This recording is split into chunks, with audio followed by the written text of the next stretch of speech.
With the recent events of the Blue Lock manga, Isagi Yoichi has come under fire and faced a lot of scrutiny from the fandom. Due to his clash with Yugo and the philosophical debate that is being brought up, the Camp Sagi agenda has been pushed to the extreme, and this has caused people to entirely misrepresent Isagi and who he is and how he plays. In today's video, I want to focus on the NEL, since this is the arc where I think the bulk of misconceptions come from, and an arc where I feel a lot of Isagi's actions are extremely misrepresented due to either a lack of understanding or people just haven't read the NEL in a while. To be honest, I can't blame you if you haven't. It's a long arc. But without further ado, let's get into it. Now the first thing I want to address is the formations, because this is such a flawed argument in my opinion since it ignores the context of the situation. Now I know this video is meant to focus on the NEL, but I want to take a step back to the U20 formation to explain why people are put in certain positions. And the answer is simply tactics. When selecting a formation, there is a purpose in mind, and for the U20 game, Ego wanted a hyper-offensive formation with Rin up top, being supported by two strikers behind that can help facilitate his offensive strength in one way or another. This is a common tactic, and just because a striker is put in midfield for the purpose of the tactic currently in use, doesn't suddenly make them in midfield. And here, Ego chose the strongest usable striker in Blue Lock to be up top, with two supporting strikers constantly moving forward with him. This is why for the entire U20 game, Isagi and Nagi were constantly linking up with Rin and a threat to the opponent's goal. To make a real world example with current strikers, if I have Erling Haaland, João Pedro and Benjamin Sesko all on the same team, all three being strikers, and I choose this formation, I would have Haaland up front with João Pedro and Benjamin Sesko supporting him from behind, playing the same roles as Isagi and Nagi. This doesn't suddenly make them midfielders overall, it just changes their role in the specific tactic based on what the manager wants them to do. All this is to explain, regardless of a player's actual position, where they are in the field is ultimately up to the manager's discretion in the end in order to facilitate his vision. With that cleared up, we can move on to the NEL. Now in every NEL game before the PXG game, Noah played Isagi in the right midfield. And people commonly use this to say that this proves Isagi is a midfielder since he mostly plays midfield, but this ignores the narrative of the NEL, Isagi's character and the reasoning behind these formations. Now starting off with the reasoning behind these positions, it's because like I said earlier, it's the manager's discretion, and during the NEL, Noah's philosophy was that if you want to be somewhere, you need to prove that you can be there, and use stats as his metric to determine who gets to start for the most part. Kaiser and Kunigami both had higher stats than Isagi, therefore they get first pick, and since their preferred positions are striker, they get the striker positions, because they have the highest physical stats. Isagi had to prove himself in a game and increase his stats to even get on the field, so Noah simply threw him where he had space, at least giving him an offensive role. This plays into the narrative of the NEL, which is that Isagi has to prove that he is indeed a striker. After the Manshine game, Isagi was constantly being hailed as a midfielder by people in-universe because of the way he was forced to play by both the circumstances in the game and the position Noah put him. Despite this, however, he remained adamant that he wants to be a striker, which was the purpose of the interview scene after the Manshine match. This was Kaneshiro trying to convey to us, the audience, that Isagi is meant to be a striker, and the role he is currently being forced into isn't suited to him. Isagi proving he's a striker is also the entire reason behind the Kaiser and Isagi rivalry. Kaiser verbatim calls Isagi a striker at the end of Manshine and says that if he's a striker he shouldn't be satisfied with assists. And from this point on in both the Ubers and PXG game, Isagi and Kaiser are battling it out to become the best striker on the team, which Kaiser acknowledges.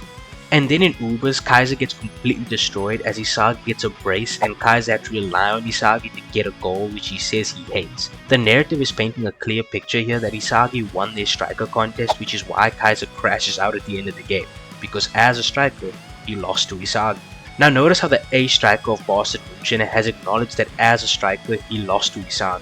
But in the next game, Noah still plays Isagi in a midfielder position. This goes back to what I was saying about Noah.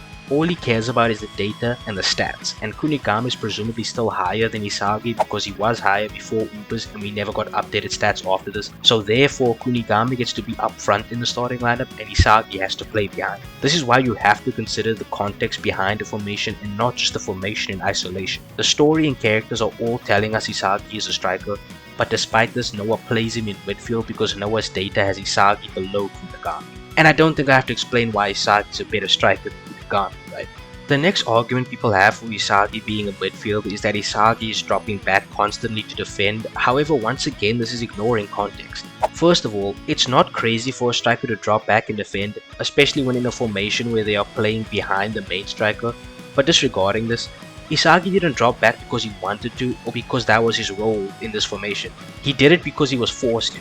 The Ubers game explained this best, because after Snuffy came on, Ubers was at the complete advantage and Isagi realized this and knew he had to come up with a plan, so instead of rushing in, he took a moment to analyze the field and see what was going on.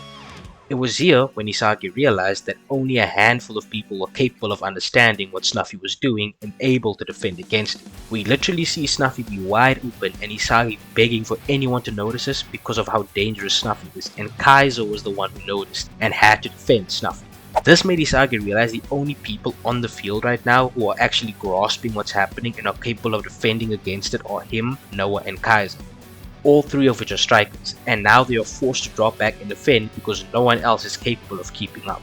To make a long story short, Bastard Munchen's defenders were utter garbage, and this meant that in the NEL's format, where after 3 goals the game would end, offensive players are forced to drop back to defend if the defenders weren't up to the task, which is why Isagi and Kaiser had to defend so much. The NEL games weren't normal games where conceding is fine as long as you can outscore your opponent before time's up. Conceding any goals is horrible because once the opponent scores 3, you lose. So you have to do anything and everything in your power to stop that from happening, especially when your defenders are garbage. This is why Ubers was the only team where the striker barely dropped back, because the defenders were actually good.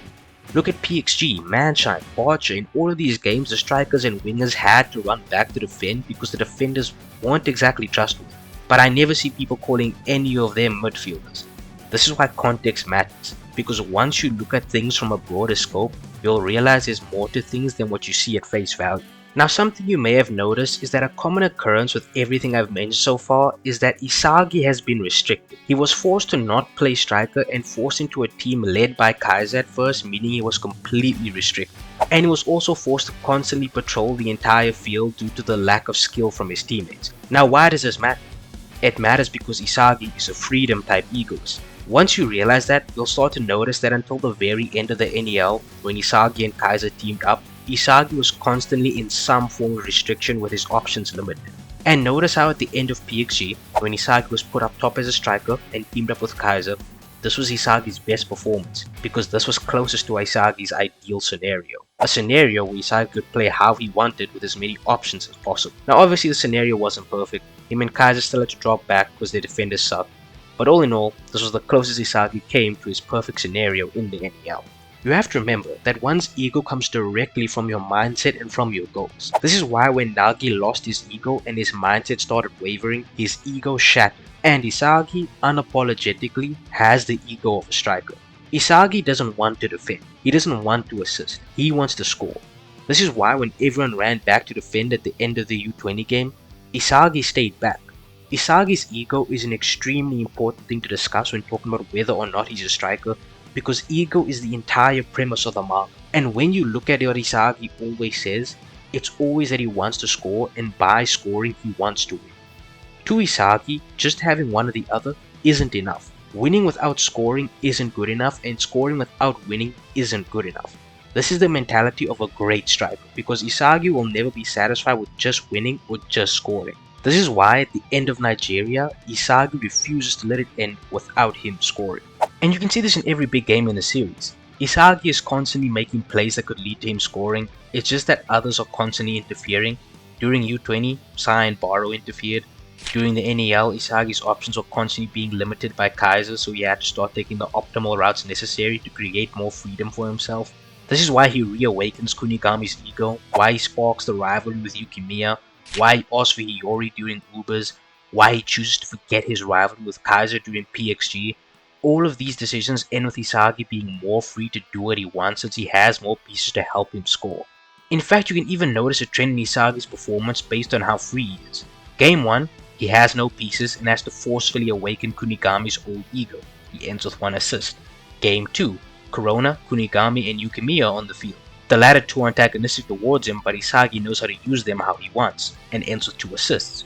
Game 3, Isagi now has 2 support pieces entirely dedicated to him in Corona and later Hiyori, as well as Yukimiya and Kunigami no longer being as antagonistic, and ends the game with 2 goals. Game 4, Isagi throws away his rivalry with Kaiser, and Bastard Munchin is stated to be in a state of constant evolution that's spurred on by Isagi and Kaiser, and Isagi has the best performance to date.